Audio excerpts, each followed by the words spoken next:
at ppptime.com. And again, my name is Rose. My name is Daryl. And today we are going to be talking about a very important subject.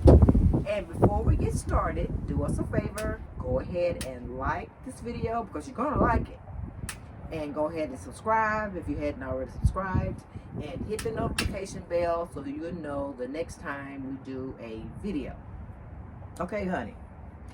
This is a very, very important subject today because we are trying to encourage the men that are not, or for some reason or another, feel like they don't have the reins of their home, or as the Bible says, the head of their homes. And we're trying to encourage them to not only do so, but to help the women to relinquish the reins that they've been holding.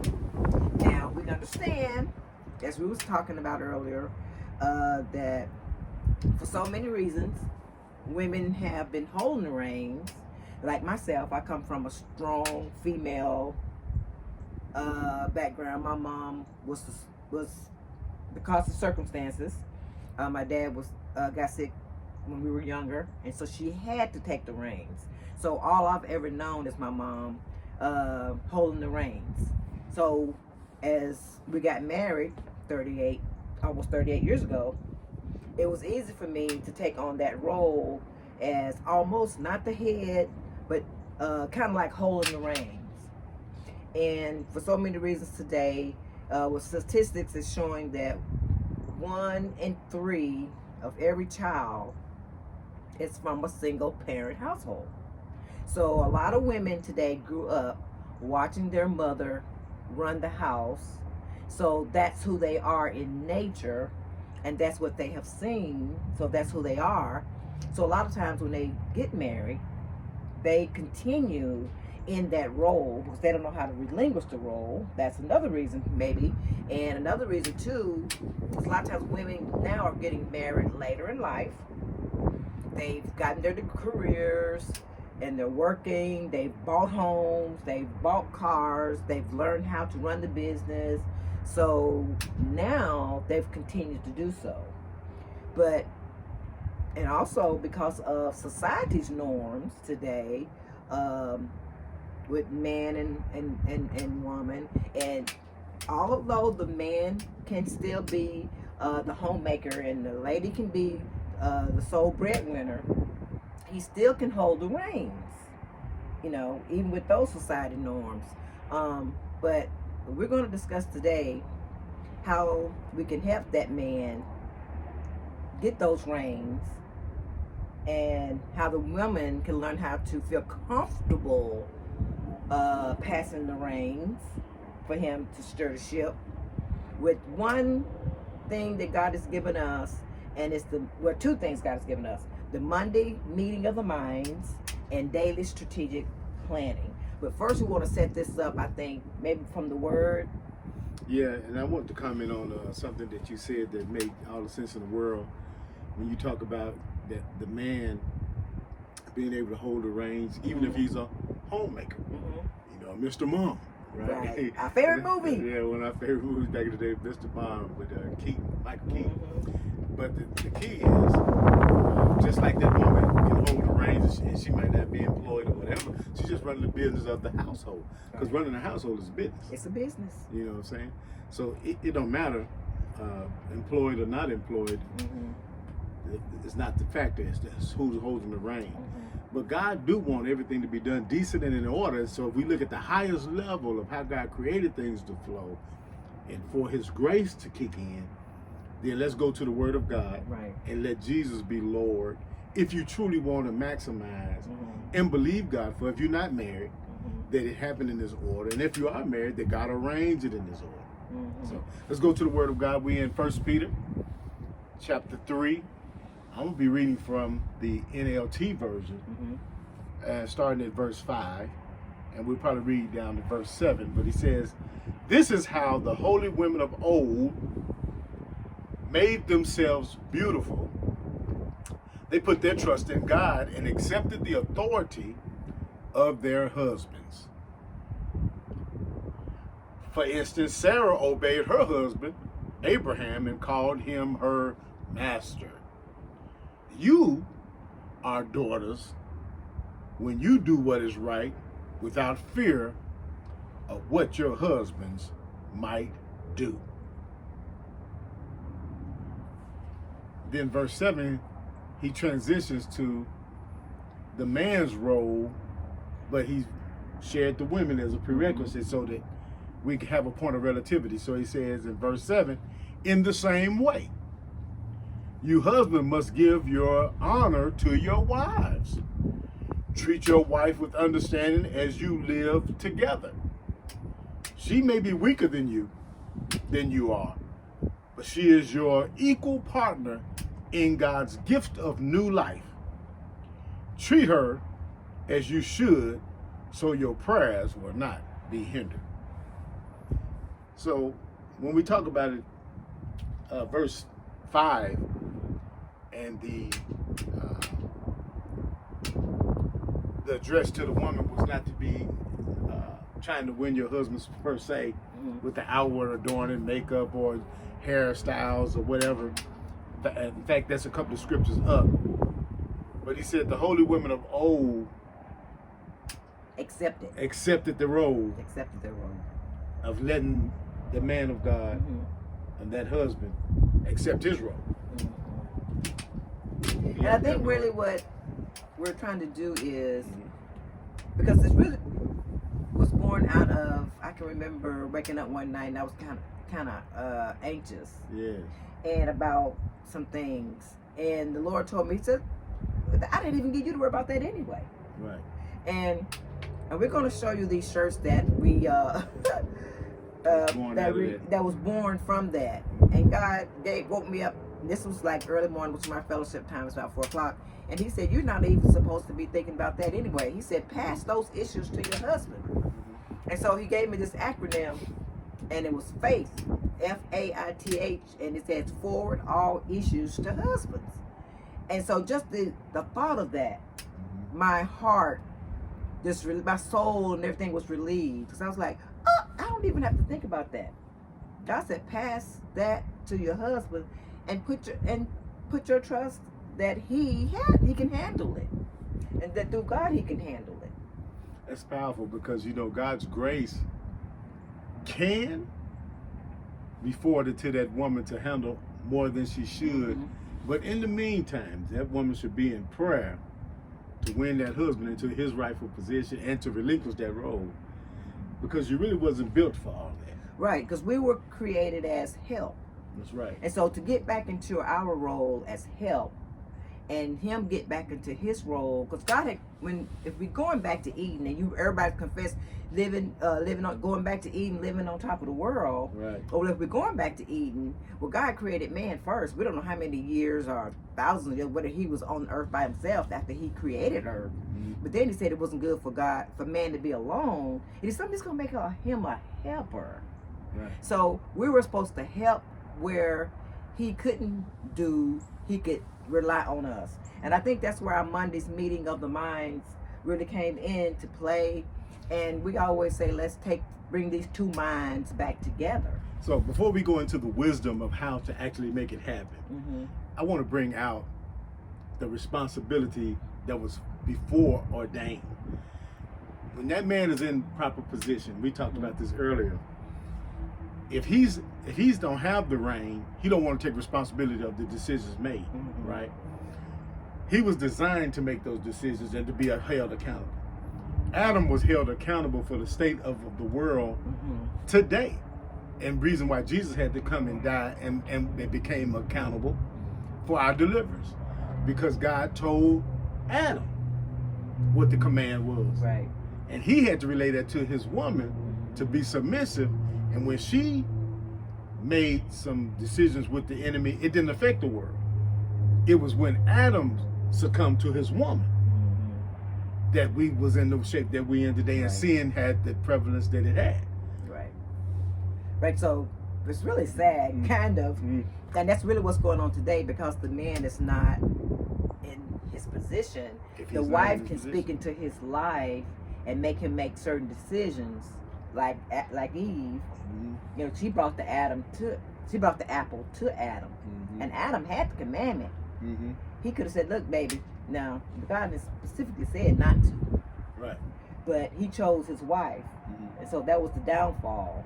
So sometimes, you know, we want our husbands to do everything we want to do, but a lot of times God is speaking to them, and we have to accept the fact that they have to make a stand. You know, we used to always tease the son-in-law, Put your foot down. Put your foot down. Put your foot down, man. But I always say, don't get it chopped off. Don't get your foot chopped off. But you know, off. it's development in that too, right? Because I can't stress enough the prayer that has to take place on the female's part. Not only for her to just be quiet and relinquish the role, but the King James said that the husband will be won by the conversation of the wife, by her being meek and of a quiet spirit, but she's winning him through her prayer life, because he do have to be won into that position. He need to, you know, if you win a bid at work or a position at work, that's you moving into that new position of rank. You have to perform. And you have to perform at that new position. So it's going to take prayer, your undergirding, but the grace of God for the position is there. But you know what? I wanted to make this point. If they accept that role, right? So they're looking for you to manage it, to make it happen, no matter what. Okay. If you have to source out, right? If you have to go get some help, outsource, yeah. right? Or whatever you have to do, but they're looking for it to happen. So when you give the husband back the reins, no matter what it takes, he may have to what? Source out, right? Or he may have to go get more information. Or he may have to go ask you to help him. Right. But yet we're looking for you to win in this role. That's right. He owned it. He owned it. Well, we're going to go ahead and talk a little bit about the meetings of the minds we do on Mondays in daily strategic planning. We may not have an opportunity to finish it on this video. We may have to do a part 2, but it's not really a whole lot that's going on. But you know, all week you're thinking, and I think the main reason why we started the meeting of the minds, I forgot the specific situation, but you had made a decision that you was going to go do something. Yeah, not tired. What it was. No, it wasn't. No, that wasn't it. But I remember you saying, I thought you was going to do that in January or sometime. Yeah, right? yeah, but it was something that you was going to do one day, maybe about the car. Oh, I don't know. Or something anyway. And I was like, hold on, wait a minute. And you was like, yeah, I've been thinking about this for so long, so I'm just going to go ahead and do it. Right. Okay, so, and I was like, well, this is the first time I've heard of it, right? That's true. So, that's what the meeting of the minds need to come together with on Mondays. So when you start thinking about it, I need to have the same week that you thought about it, or the same 2 weeks you've been thinking about it. For execution. For execution, so that way we can bring the two minds together, and we both can do research and see what's the best way to do it. But you know, you get the final say-so, the final authority. But as your help, you know, I can help you with the research or for more information. Right. 2 things I want to share. First of all, God began to speak to me and made me understand that when I gave you her, I didn't just give you help. But let's see what that help entails. That means you got 2 brains, 2 hearts, you got 2 souls. You got so even from an emotional standpoint, you get to feel from different perspectives how this thing affect your whole man, because you became one, right? But you still have 2 hearts, 2 minds, 2 perspectives. And I love that, because I heard someone say one time, like, you the hand and I'm the heart. Right. So when you get ready to deal with something, you get to bring in the whole perspective of the situation. It's so important, especially if you just look at raising kids alone, right? From a man perspective, I'm not saying all men are the same, but me, I'm authoritative. You know what I mean? I want to, hey, set these parameters and these boundaries, and this is how you roll. But if I didn't have the heart of Rose to buffer that, it would be a military camp. You know what I'm saying? So, anyway, that's the first principle, the fact that we are one, but I've acquired a whole lot more than just my perspective. And that's awesome. So even in revelation knowledge, the way God speaks to her versus how he speaks to me, it gives me a whole perception when I come forward with whatever I have to say. Second of all, the Bible said, write the vision and make it plain. So through the daily strategic planning meeting, as well as the Monday morning meeting of the mind, we're actually writing down our plan of execution, whether it's our goals, dreams, wishes, hopes, and our daily plan to make that happen. Right. Right. So we can read and run. Go to, let us. Go to, so, let us. For an example, on Monday mornings, everything we've kind of thought about all week long, when we have that meeting, we'll write down some of the things we want to do that needs to be done that week. And I'll write more details in the description below how the meeting of the minds take place. But for the most part, you want to talk about, it could be a list, a laundry list, right? Of 20 things that you want to get done, things you've been thinking about. It may not happen this week, it may not happen maybe this summer. It's a vacation. It's wish, hopes, and dreams. And some things are things that has to happen, you know, short-term, long-term, and immediate goals. If they're all written down, they have to be written down so that we both can see them. We don't have to come back tomorrow and say, no, you didn't. Yes, you did. No, you didn't. No. Yeah, don't remember what each other said or we don't want to have to throw the what you call that? The red flag. The red flag. But anyway, so it's going to be written down. But then that's on Monday. These are the things that we need to attack. Right. But then on our daily strategic meeting, we go back and visit that Monday morning meeting of the mind and say, today we're going to shoot at this. And so every day we're going back to the Monday morning meeting of the mind, grabbing some of that information to execute against that day. But it's not even all in a box like that too, because the grace of God leads and guides and sometimes add even more to what you need to go accomplish that he's working in you both to will and to do. But it's still an open communication all the time, daily, because we empty in that mental Rolodex. Yeah, because the Bible says you know as you follow on to know. So you may say, okay, I'm going to do this today, but then the Holy Ghost or the Lord may say, look, you got to do this before you can get that done. Right. So nothing is written in stone, but whatever he says, you still have to come back to your partner and say, you know what, I think we need to do this before we can execute it. But that's what the daily strategic meeting will disclose if you have that meeting daily. And look, this can be done on the phone, it can be done through your text, it can be done through your email. You have access to your smartphone all day, every day, and you probably on social media all day. So guess what? You can easily say what needs to be done. And you can also make a point and an effort that whatever we did the day before to tell somebody, you know, I appreciate you for handling that business. But the main reason why we want to share the Monday meeting of the mind and the daily strategic planning, because I think more men will take the reins if they could see stuff written down, they can run at it. You know, a lot of times women feel like men are not multitasking, or if I tell you, you're going to forget anyway. So they just don't even try to tell you. They just do it themselves. And then you got your man feeling insuperior or inferior, or feeling bad, and he just like, I ain't going to do nothing. You're going to argue. You're going to say I didn't do it right, or I didn't do it anyway. She's not being your cheerleader. Right. So this will help with them holding the reins, because you can give anybody a list, they can execute against a list, or they can come back and ask you what you think about that, or I can't do this, can you help me with this, or baby, I'm just going to resource this out because you don't have time and I don't have time. Bottom line, write the vision, make it plain, right? And what's so awesome about it is, kind of backing up to another point that you made about how it's not written in stone. God might have gave you something, he might have gave me something that was a prerequisite to a step that we thought we could make. But when we followed on to know that, we found out some other information and other things we need to do.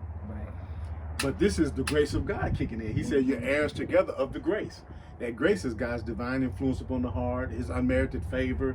So when God began to influence her heart as my help, she brings in something else. You know, the Lord spoke to me this morning, because the Bible said that when we arise, the word going to speak to us. When we sleep, the word keep us. When we go, that word is leading us. So God is interacting in our business, in our home, and how we manage everything. But he's using us now that everything is decent and in order. It's all working together, and we unrolling that mental Rolodex, and we're not rolling in chaos, but we're rolling in the grace of God, so that our prayers don't be hindered. And she don't have fear to relinquish her role. And I have faith that you can handle it. Faith that I can have faith in you, and I trust that God is going to lead and guide you for the betterment of our team, for our family. And that brings peace. And unity. Yes.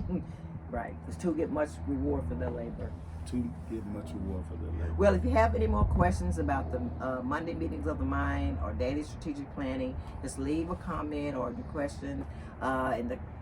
question in the comments below, or we definitely will get back to you as soon as possible. And remember, you have an opportunity to purchase the shirt, Faith, Forward All Issues to Husbands. We trust you, and may God bless you forever. Get your shirt so you can be reminding your husband, or dog tag, to remind your husband that you trust him, and to remind husbands yourself that you got this. And the shirts are unisex, so you could order two. Yeah, you can get two of them, and you can get the black and the white. You know. And remember again to like this video, subscribe to our YouTube channel with the Family Wisdom, share it, and hit that bell so you know the next time we are putting out a video. And so, remember that you are happy, healthy, wealthy, fit, and forgiving. God bless.